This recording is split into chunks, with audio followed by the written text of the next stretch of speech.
আইন আছে।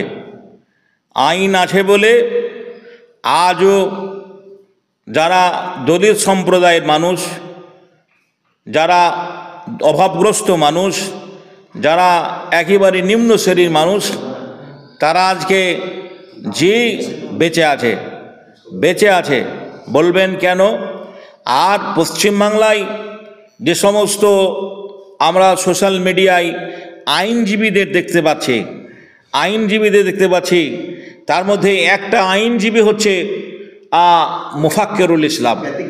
এই ব্যতিক্রম আপনার এই মোফাক্কেরুল ইসলাম একটা আইনজীবীকে পয়সা দিলেও, অর্থ দিলেও যে সহজে একটা রাজ্য থেকে আরেকটা রাজ্যে যাবে না, আর একটা রাজ্যের একটা কেসের জন্য আরেকটা রাজ্যে যাবে না, কিন্তু যার কোনো ভয় নেই, নির্ভীক, যে এই নির্ভীক হিসাবে আমি বলছি, সোশ্যাল মিডিয়ায় যে সমস্ত আইনজীবী ভাইদের দেখি, তার মধ্যে একটা নির্ভীক মানুষ হচ্ছে আমার মোফাক্কেরুল ইসলাম ভাইজান।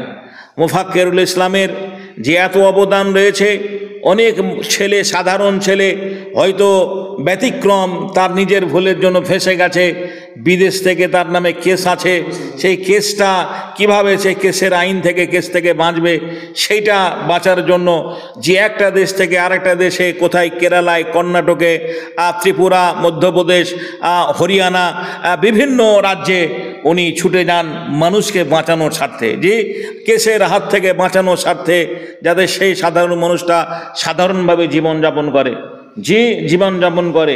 তাছাড়া যে এই আইনের দিক দিয়ে একটাই লোক আমরা দেখতে পাচ্ছি, সেটা হচ্ছে মোফাক্কেরুল ইসলাম ভাইয়ের মতো সারা পশ্চিমবাংলায় যে সমস্ত আইনজীবী মানুষ, যারা আইন লয়ার নিয়ে পড়াশোনা করেছেন, তারা যদি নির্ভীকভাবে একেবারে জনস্বার্থে, মানুষের স্বার্থে কাজ করেন, তাহলে মনে হয় হাজারো মানুষ যারা বিনা অপরাধে যুগ যুগ ধরে জেলে বন্দি অবস্থায় রয়েছে, তারা মনে হয় সাজাটা পাবে না, তারা বাড়ি ফিরে এসে আবার তার স্বাভাবিকভাবে জীবনযাপন করার একটা সুযোগ পাবে। তাই প্রত্যেকটা আইনজীবী ভাইদের উদ্দেশ্যে বলবো, মোফাক্কেরুল ইসলামের মতো জি আপনাকে আইনজীবী হতে হবে।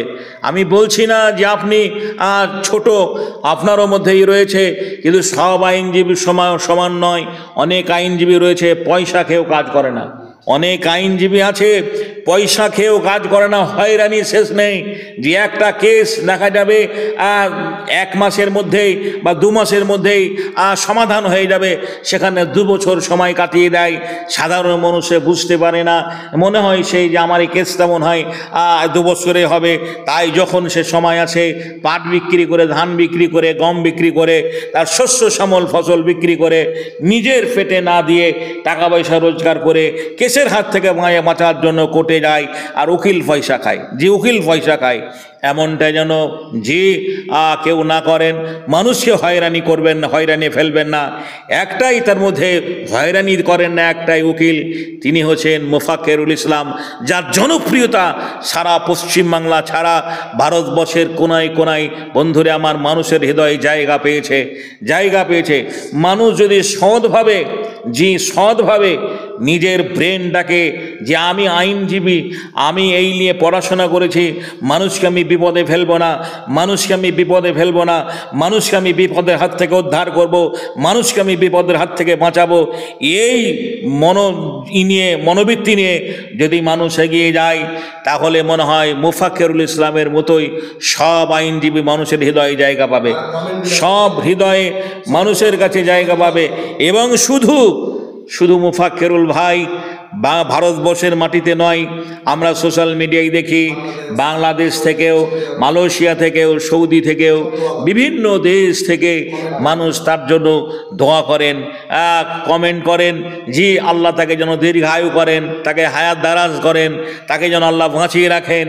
আল্লাহর কাছে পরিশেষে দোয়া করি মুফাক্কিরুল ভাইয়ের মতো সারা পশ্চিম বাংলায় হিন্দু মুসলমান জাতি ধর্ম নির্বিশেষে যারা লয়ার আছেন, আইনজীবী রয়েছেন, তারা যেন এইভাবে কাজ করলে পরে দেশটা আরও সুন্দরভাবে গড়ে উঠবে। আল্লাহর কাছে পরিশেষে দোয়া করি সকলকে যেন সৎভাবে চলার পর যে তৌফিক দান করেন।